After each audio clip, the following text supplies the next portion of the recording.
ഇന്ന് നമ്മൾ ഉണ്ടാക്കാൻ പോകുന്നത് ഉണ്ണിയപ്പമാണ്. അതിനായി 2 കപ്പ് പച്ചരി 6 മണിക്കൂർ വെള്ളത്തിലിട്ട് കുതിർത്ത് വെച്ച് അത് പൊടിച്ചെടുത്ത് അത് ചെറുതായി വറുത്തെടുക്കുക. എന്നിട്ട് അതിലേക്ക് 200 ഗ്രാം ശർക്കര പാനി ഒഴിക്കുക. അതിനകത്ത് തേങ്ങ വറുത്തത് ചേർക്കുക.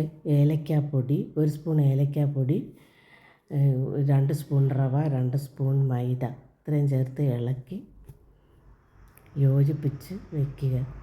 2 പഴം അരച്ചത് ചേർക്കുക.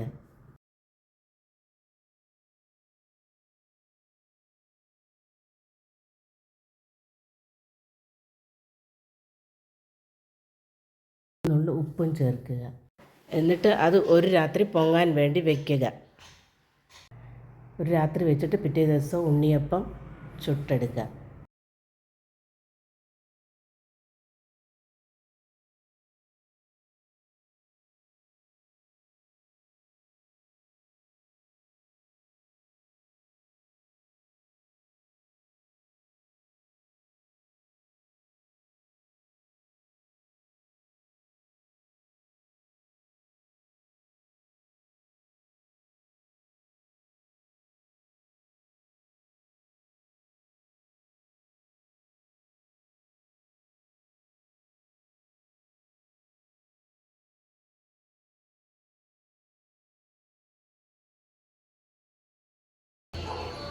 ഉണ്ണിയപ്പം ഇവിടെ റെഡി ആയിട്ടുണ്ട്.